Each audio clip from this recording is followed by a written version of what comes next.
Let's get to hockey because, of course, you've got a big second matchup here between the Islanders and the Lightning. It is, of course, game 2. So let's do our NHL opening face-off with DK contributor Geoff Ulrich. We also have Rotowire's Paul Bruno and AJ Scholz.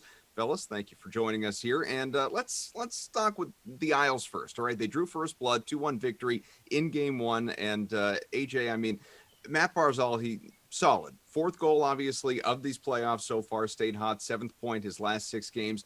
If for this showdown tonight you feel compelled to captain him, it's going to affect the rest of your lineup naturally. But do you feel good enough about what he's been doing to put him in that top slot?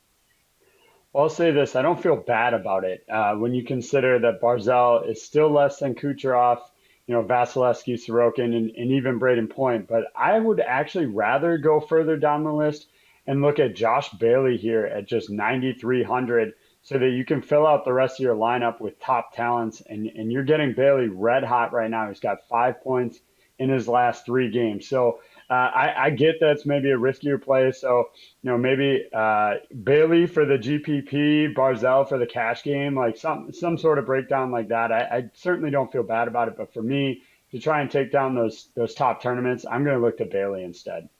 Moose, 14-1 at captain for Barzal. Are you going to pay up, or are you going to do what AJ was talking about and look elsewhere? I'm pretty much the exact same strategy here as AJ, just a little bit different player. I did look at Bailey and considered him, and I think that's a fine move as well. But I think if you want to save money, you just go with Barzal's wingmate, quite frankly, and Jordan Eberle. I mean, we've seen him with a multi-point game most recently. Some players averaging around 2.5 shots on goal per game, which is more than Josh Bailey, and he gives you a bit of a nicer floor. I mean, he's not playing a ton of minutes, Eberle, but I've talked about this in the past. He's just an opportunistic guy, and I think we're going to get a lot of like 3-2, 2-1 games in this series. Whereas, you might get just like a single goal scorer is going to be massive for showdown formats. So I don't mind going down to Eberle. He saves you so much salary. He's only 7,000 in the flex. Obviously, he's 10-5 in the captain. But it just saves you so much money off the top guys, and then you can stack some of these other bigger names. So I like Eberle tonight. Paul, I have no doubt the answer's in one of those books behind you. So what is it? You know what? Does anybody really think that the Islanders are going to steal another game on the road to go up 2-0 against the defending champs?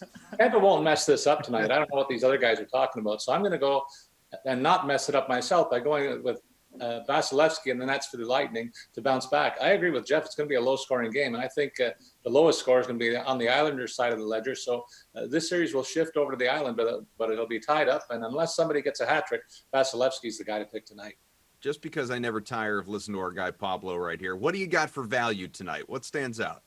I'm sticking with Tampa, expecting them to win. I'm going to be on that theme as long as we're talking about this game. The value in their roster lies in getting the right bottom 6 forward to factor into the offense. For me, the second line, though, is the high octane version of the Islanders' 4th line. These guys actually are the ones who will factor in to the victory tonight. And I think I'll take a third liner here in Yanni Gourde for $9,600 to be the guy that pays off with the goal. AJ, value at the bottom of that lineup? For me, I think this works whether you're on the Islanders or the Lightning tonight. And I like a guy, Noah Dobson, 7 assists in the postseason here.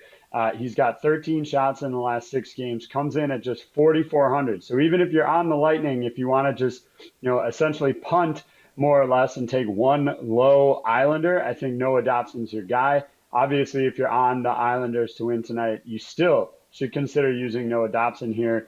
High minutes on the power play, so I think he could bulge the twine here at some point, and he's my value play tonight. Moose, who are you tracking for value? Yeah, I don't know. I mean, I don't know how you can take Gourde over Cirelli when Cirelli's so much cheaper. So I'll just say Anthony Cirelli. I mean, he's playing a ton of minutes. Obviously, it's a second line. He's been unproductive, but I mean, this is a player who can definitely just show up for one game. And with Tampa backs against the wall, I do think that, I mean, again, you're just getting pretty insanely cheap valuation here on Anthony Cirelli, basically, essentially the second line center. So I'll roll with him. I just feel like that salary is too cheap to ignore. So New York here is the underdog on the DK Sportsbook at plus 175. I know that doesn't surprise Paul, but AJ, what about you? You going to chase him? Absolutely. I've been doing it all postseason here, and the value's just too good to pass up, right? Like, if this was closer to like 130, 120 in that range, I probably wouldn't even touch it. I like to take a little bit more risk sometimes in the postseason, especially cashing in right before the season ends, right? That's the goal here. So with that high line, I'll take the value on this all day that they maybe steal another game here. Jeff, you in on the value in a 2-0 series lead? Heck yes, man. I mean, yes. And I mean, just hearing Paul, go on about how the Islanders have no chance, and it just makes me feel better about my chances here with taking the Islanders. Because I haven't lost too many bets. Okay, all right. Hello.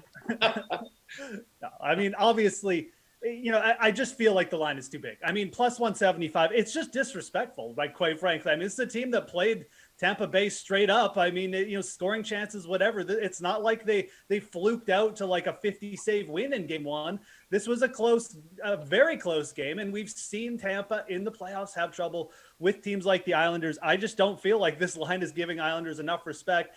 If you really are just against the Islanders and you just think there's no chance Tampa is going to lose 2 games in a row, the other line I don't hate is going to tie game and just picking that this one goes to overtime. It's sitting around plus 300, a little bit bigger than that on the DraftKings Sportsbook. The Islanders have already played 4 overtime games, 2 in each of their previous series. You're probably going to see at least 1 in this series. I think overtime is a very high likelihood tonight. Paul's the prop man. Tell them why they're wrong. No thanks, man. They got their road win already. Tampa's got this trophy for a reason. The Lightning simply won't lose tonight. The second straight home loss will be curtains for the defending champs. I just don't see it, boys. Like I said, the prop man, except I was talking about a different kind of prop, but he came prepared. I love it. Nice I love it. All right, game 2 total is at 5 goals, fellas. You can get plus 110 odds on the under. So do you think this is going to be another low-scoring affair? Jeff, let's start with you. Man, when the totals get to 5, it's just so hard for me to pull the trigger on an under. But this is, if you're ever going to do it, like, this is the type of series. I mean, you've got Semyon Varlamov playing out of his mind. Vasilevsky just doesn't have bad games essentially in any time. So, I think it's perfectly reasonable to take the plus money there, plus 110. I would rather go into the alternate totals and even just eat the juice, quite frankly. It's sitting at around minus 150 there for 5.5 goals and take the under there. I think, like I said, I think an OT game is very possible here, 2-1, but I think 3-2 is also on the table, which, again, if you want to just give yourself that little extra wiggle room, I think taking the juice and taking the 5.5 alternate puck total there is fine. What do you say, Paul? You know what? There's no half goal buffer here, so you got to get a total of 6 goals for the over. And these goalies were on top of their game in that low-scoring opener, and I see a similar outcome tonight. The Lightning may find a way to score a few, but I think they will continue to keep a lid on the visitors. I envision a 3 or 4-1 win for the home side tonight. So yes, I'm taking the under this evening. AJ, what's in your crystal ball? Well, you guys know I say it all the time. I'm never taking the push here, so I'll never sit at just 5. I'm going to do the same thing Jeff's talking about. I'm going to go to 5.5. And lay the juice here under as well at minus 157. I think it's a great call because, I don't want the push. I don't want the tie. I'll take the risk to win some money here. Paul, since you've come along with literal props, we need a prop from you that you really like tonight. I'm going to give you a 2 because I like you. I'm looking for some of Tampa's secondary scoring to factor in tonight. I've made that clear. Alex Killorn's the left winger alongside Cirelli and Stamkos and on the second scoring line. He's on a 5-game heater, and I'll take him at plus 188 to score tonight. I'll also take Braden Point to score 2 points tonight at plus 195. He's become a big game player who averages a point a game in his young playoff career, and that includes over 30 playoff appearances already. AJ? Well, for me, I'll also give you 2, 1 for each side, depending on what you're looking at here. If you think the Lightning are going to win, then you absolutely have to take Nikita Kucherov plus 150 to score a goal. They're not going to win this game if he doesn't score. So if you think the Lightning are going to come out on top, it's Nikita Kucherov. On the other side, I'll take a little bit more risk. A guy that's been red hot lately, Kyle Palmieri, has been putting a ton of goals up in the postseason and an astronomical value here at plus 310. And really, you could look anywhere throughout this Islanders lineup for a guy to get solid value back. I mean, even Matthew Barzal, who we talked about, comes in at plus 235 to score a goal. I think any Islander player that you kind of want here returns really good value. Couple guys from Rotowire, couple prop bets apiece. So, Jeff, that leaves you. I hope you're going to come up with 2 just to fit in here. No, I'm not that hard a worker. I only came up with 1. Bare minimum.